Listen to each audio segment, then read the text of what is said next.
Generally ઠંડીની season શરૂ થાય ને એટલે દરેકના ઘરમાં અડદિયા બને, કોઈ પણ પ્રકારના શિયાળા સ્પેશિયલ વસાણા બને અને સ્પેશિયલી ગુંદપાક તો બને જ બને.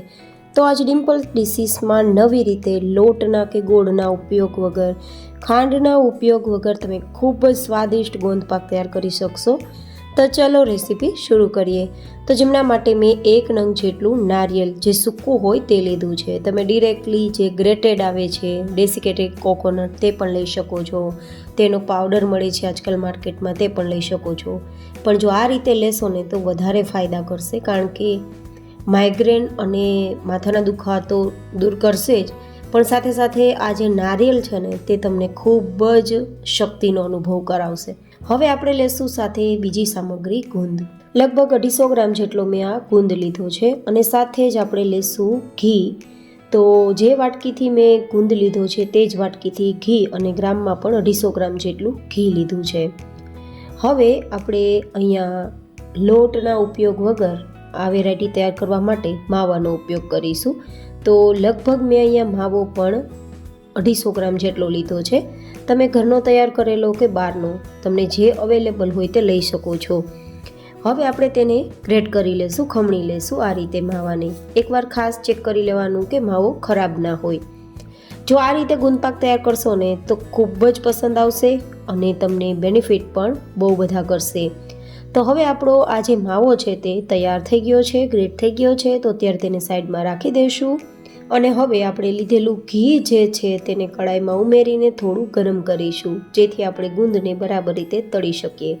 ગાઈઝ, આજનો ગુંદપાક એકદમ યુનિક છે, તમને પસંદ પણ આવશે અને તમને ફાયદા તો એટલા થશે કે વાત ના પૂછો. તમારા પૂરા શરીરના થાક નબળાઈને તો દૂર રાખશે જ, સાથે તમને કોઈ પણ પ્રકારના દુખાવા થતા હોય, શરીર જકડાઈ ગયું હોય, તમારા સંધિવાના કારણે, સાંધાના કારણે કે પછી કોઈ પણ પ્રકારના વાયરલ બીમારીઓના કારણે, જેમ કે ચિકનગુનિયામાં પણ શરીર જડાઈ જતું હોય છે, તો શિયાળામાં વધારે દુખાવો થતો હોય છે, તો આ બધા જ દુખાવાને બેસાડવાનું કામ કરશે.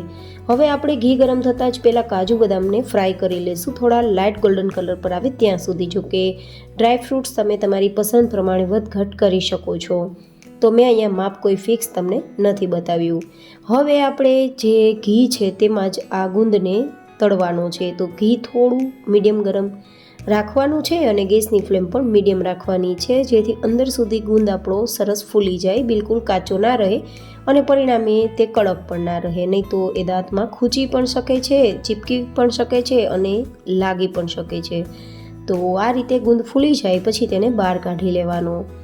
અને આ રીતે બધો જ આપણો ગુંદ છે તે તળાઈ ગયા બાદ આપણે જે ખમણેલો માવો છે ને લીધેલો, તેને જે બચેલું ઘી છે તેમાં આપણે શેકવાનો છે. વધારે ઘીની જરૂર નથી, આપણે લીધેલું 250 ગ્રામ જેટલા ઘીમાં બધું જ થઈ જશે. ગુંદ પણ આપણો તળાઈ જશે, માવો પણ શેકાઈ જશે અને ડ્રાયફ્રૂટ પણ શેકાઈ જશે.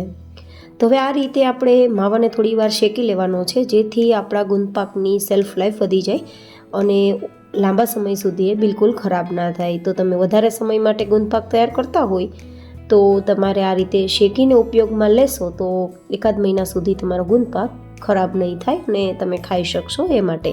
તો આ રીતે બળવો ના જાય આપણો માવો, થોડો સારી સુગંધ ફેલાવા લાગે કે આપણો માવો શેકાઈ ગયો પછી તેને બહાર કાઢી લેવાનો છે.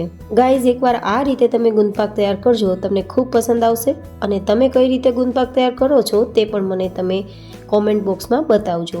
મારી મહેનત પસંદ આવે તો લાઇક કરજો અને ચેનલ પર જો નવા હોય તો ડિમ્પલ્સ ડિશીસ ચેનલને એકવાર સબસ્ક્રાઈબ જરૂર કરી દેજો, જેથી તમે મારા આવા નવા વિડીયોના નોટિફિકેશન ફટાફટ મેળવી શકો અને વિડીયોને મિસ ના કરો.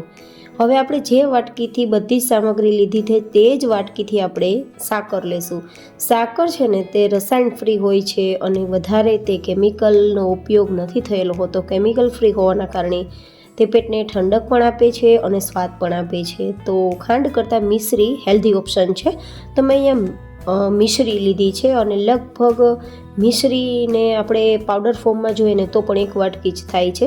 તો જે વાટકીથી મિશ્રીનો પાવડર લીધો છે તે જ વાટકી અડધી હોય તેટલું આપણે પાણી ઉમેરવાનું છે અને પછી આપણે અહીંયા તારવાળી ચાસણી તૈયાર કરવાની છે.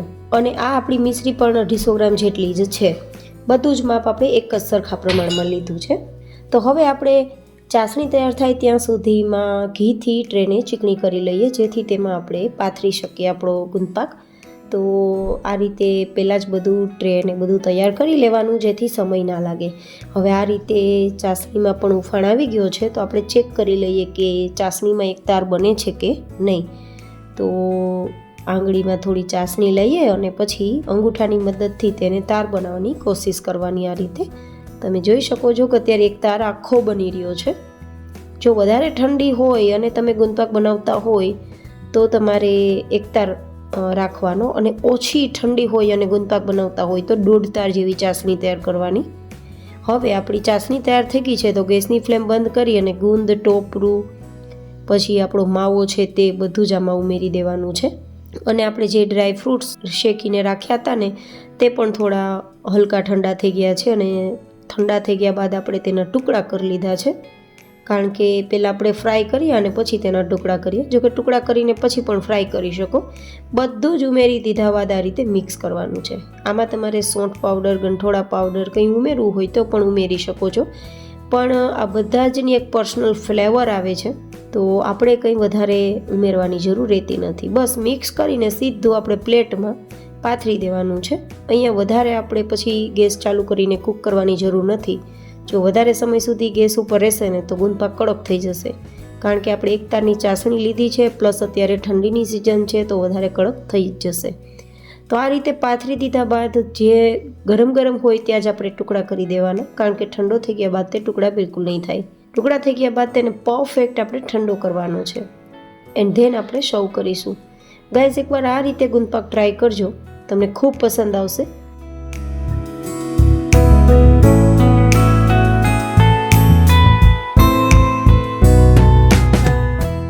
ઠંડો થઈ ગયા બાદ હું એકાદ ટુકડો કાઢીને તમને બતાવું ને તો આપણો ગુંદપાક આરામથી ડિમોલ્ટ તો થઈ જ જાય છે, પણ ખાવામાં ખૂબ મુલાયમ છે. જો આ રીતે ટુકડા થાય છે તેના ઉપરથી તમે અનુમાન લગાવી શકો છો કે ખાવામાં એકદમ નરમ છે આપણો ગુંદપાક. સ્વાદ તો એટલો છે કે જે ખાશે ને તેને મોઢામાંથી આ સ્વાદ જશે નહીં.